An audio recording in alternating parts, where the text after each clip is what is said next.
Welcome to our next session. Today we're going to be looking at the, the dispensation of conscience.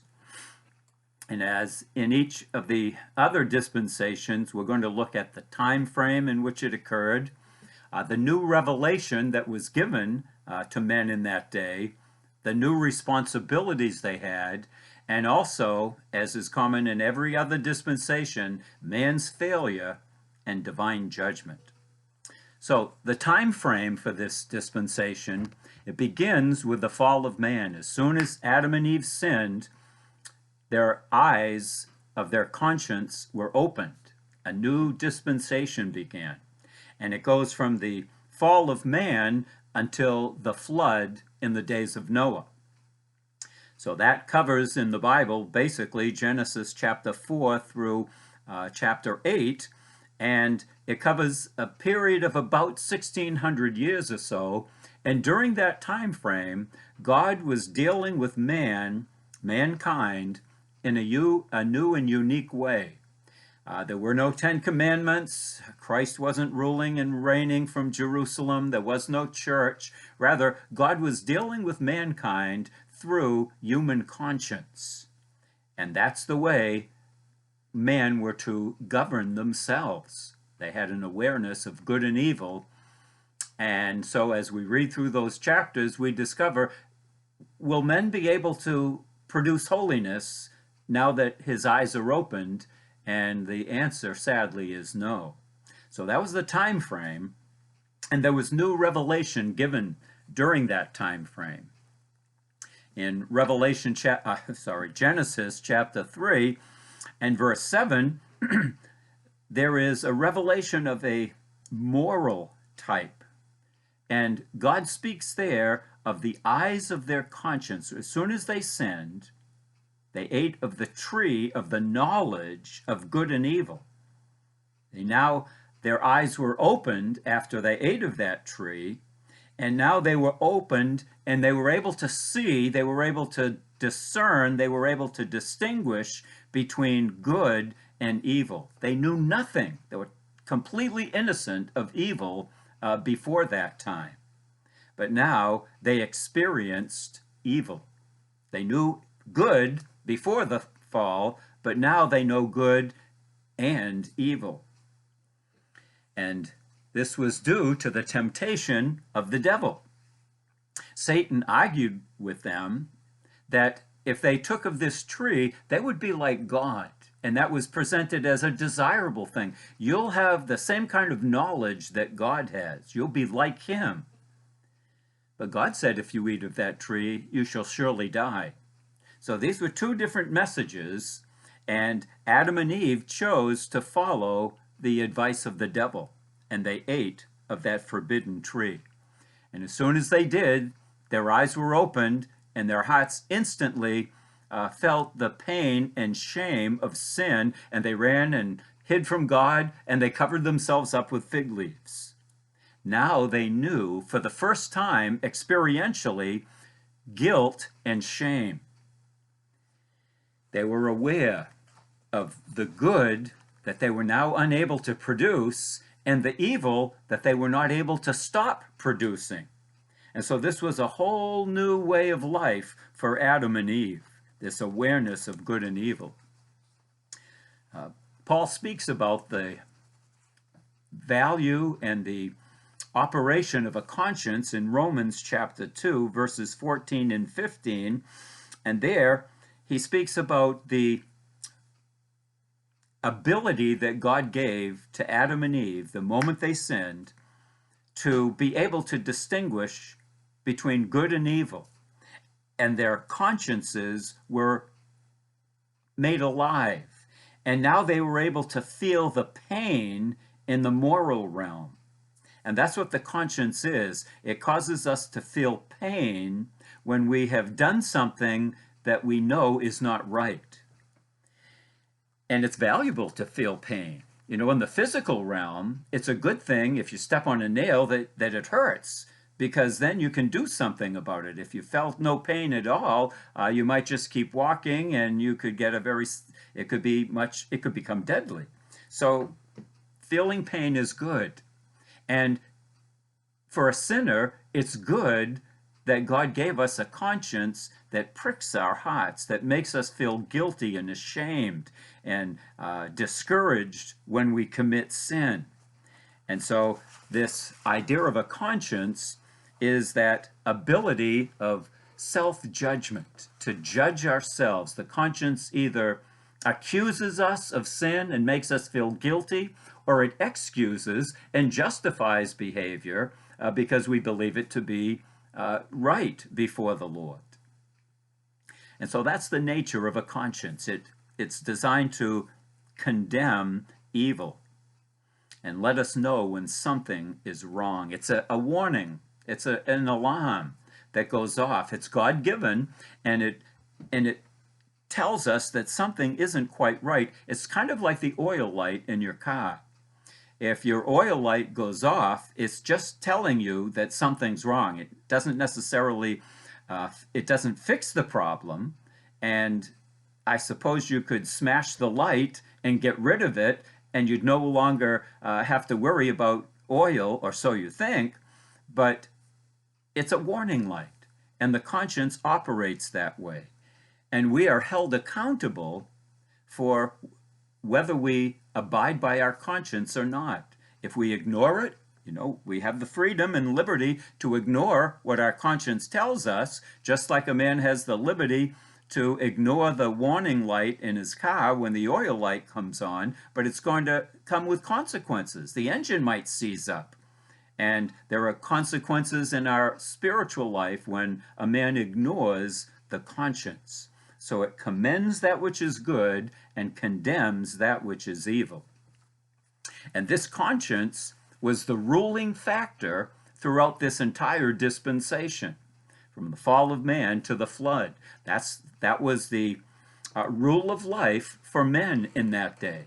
Now the conscience was totally powerless to be able to produce righteousness. It did not result in justification. It could not produce that.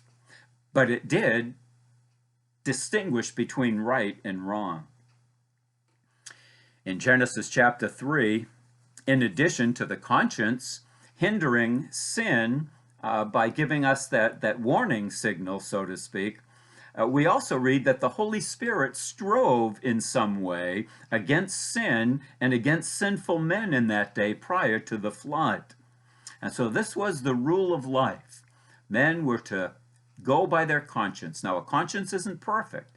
It only goes by the knowledge that you give it. It's like a computer, garbage in, garbage out. If we feed our conscience incorrect information, it will give us an incorrect reading. And that's why sometimes in pagan religions, they can do vile things with a pure conscience because they think that they're honoring their God. They even burn babies, and sometimes in Hinduism, they would throw their babies in the river, thinking that it was pleasing to their God, and they could do it with a clean conscience because they really believed it was right. So the conscience operates on the basis of the knowledge that it's given. But it's powerless to save. There was also the added revelation in that day about a blood sacrifice. And we see that in Genesis chapter 4. God accepted Abel's blood sacrifice, but rejected the bloodless offering that Cain brought to the Lord. And so this was another way of revealing the approach to God that hinted at a future Redeemer. So along with the new revelation, there were responsibilities that men had during that time frame to live up to the dictates of the conscience. And the first responsibility we see in Genesis 4:7 was that men were to do well according to their conscience. It says in that passage, "If thou doest well, shalt thou not be accepted? And if thou doest not well, sin lieth at the door." So the test in that day was to do well according to the conscience. And they were to live according to the conscience. That was their rule of life. It was not a means of salvation. It was their rule of life for those who already believed God. And so now they had, in that day, the knowledge of good and evil, and they were responsible to live up to the light that they had in that day, the light of conscience. They didn't have the Ten Commandments, they didn't have the Golden Rule, they didn't have the epistles, but they did have that God-given inward, like a warning sign, a twinge of pain and guilt and shame when they did something they knew to be wrong. Now, we're told in the New Testament that if men don't respond to their conscience, if they're not faithful, then they can sear the conscience. It's kind of like burning it, so there's no sensitivity to sin or right and wrong. And a man who, it's like the man who breaks that annoying oil light in his car. It might feel good to smash it if you're upset that you ran out of oil, but it's kind of silly not to pay attention to it. But men don't always do what's right.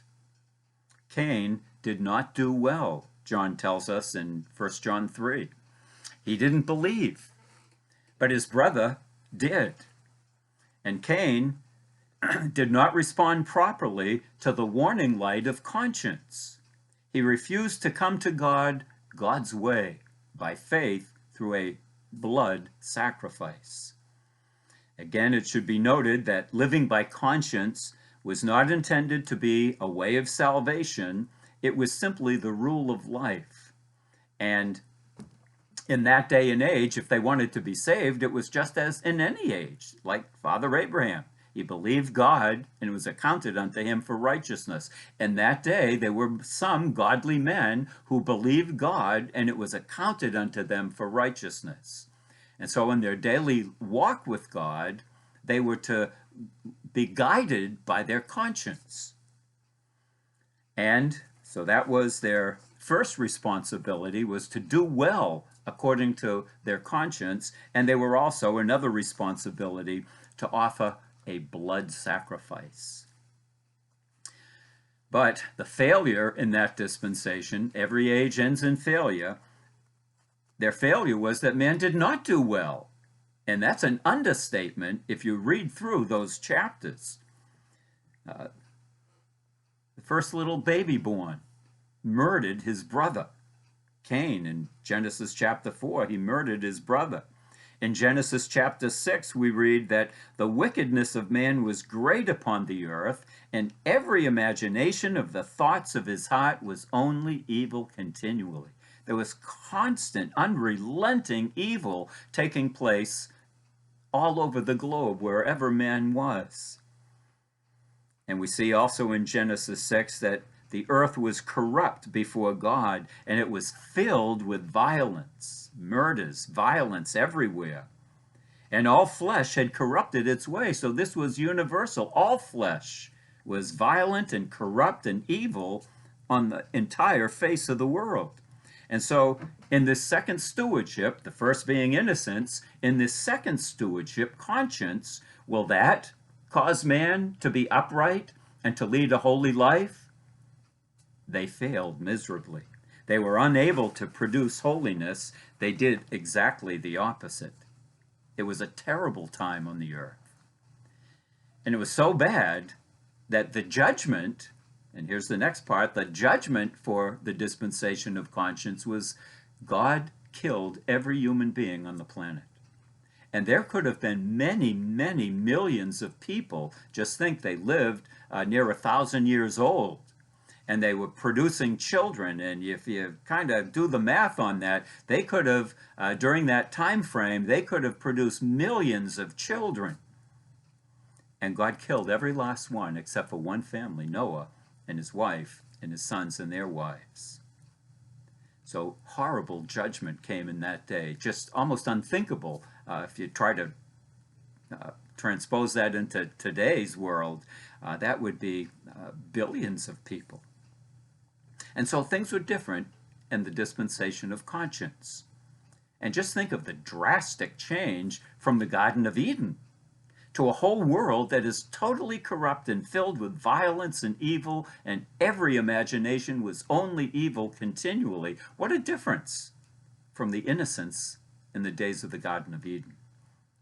When sin entered the world, everything changed drastically. Human nature was changed. In the garden, Adam and Eve were bent towards righteousness, holiness. After the fall, men are bent in the opposite direction, bent towards sin. And our sin nature is incapable of producing anything good in God's sight. And also, men are born spiritually dead because of the fall. The eyes of their conscience are opened, and they were to live by that as their ruling factor. That was to guide their steps. That was to guide their direction. But they were bent in a wrong direction. They had to invent clothing because they were ashamed. They weren't ashamed before the fall, but now they were ashamed that they were naked, and clothing was invented. Skins of animals. Animals had to die for those skins to be produced for Adam and Eve. That was unthinkable in the age of innocence. And we see also that sacrifices were now being offered.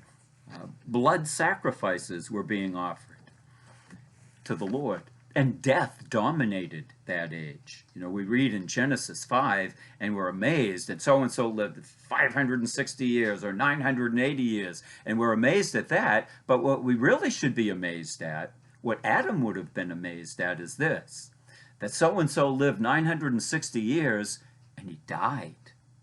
Death was what was so shocking about Genesis chapter 5.